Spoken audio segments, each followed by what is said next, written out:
करनि था असांजे मथां सिधी असांजा कारकुन साम्हूं बीठा आहिनि पिया, असां बि वञूं था पिया। पुलिस वारा सिधी फायरिंग करनि था गोला मोड़ जे मथां, धरणे जे सुकाज मथां धरणे जे मथां ज़बरदस्ती असांखे खोलाइण चाहिनि था पिया।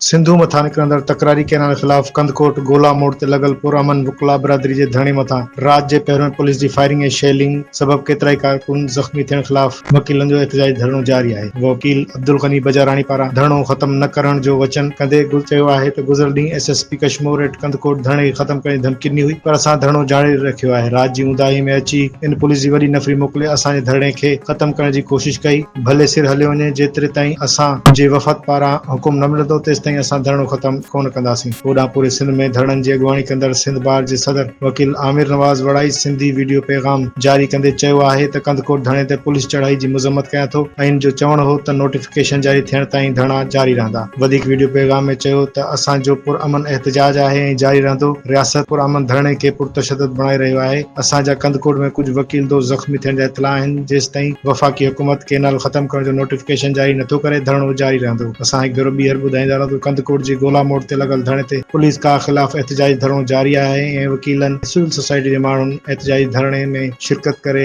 रात थियल हमले जी निंदा कई आहे। मुझे भी पता चला है कि कंदकोट में वकला के पुरअमन धरने पे जो सा है पुलिस ने धावा बोला है, वहाँ पे फायरिंग की है और शायद पता चला है कि हमारे वकला जख्मी भी हुए हैं।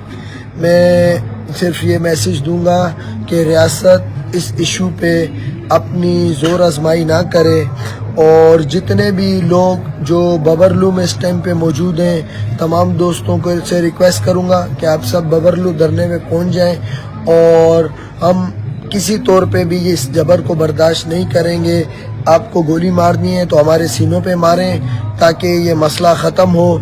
अदरवाइज आपसे हम पहले भी कह चुके हैं, दोबारा भी कह चुके हैं कि 10 दिन हो गए हमारा पुरअमन प्रोटेस्ट चल रहा है और आपको जो है अगर चाहते हैं हम यहाँ से जाएं तो आप नोटिफिकेशन दे दें। आपने जो मीटिंग की है, आपने जो प्रेस कॉन्फ्रेंस की है, तो आपको नोटिफिकेशन देने में क्या इशू आ रहा है? सर, पुलिस दहशतगर्दी कई है। असां पुरअमन एहतजाज असांजो धरणो हले पियो, उन जे मथां अची फायरिंग कई अथई, लाठी चार्ज कयो अथई ऐं शेलिंग कई अथई असांजे मथां। असांजा काफ़ी कारकुन खणी विया आहिनि। उन खुली दहशतगर्दी कई आहे। असां त हथें ख़ाली असां छा कयूं पिया जो असांजे मथां हिननि शेलिंग कई आहे, फायरिंग कई आहे, दहशतगर्दी कई आहे। असां कहिड़ो ग़लति कमु कयोसीं?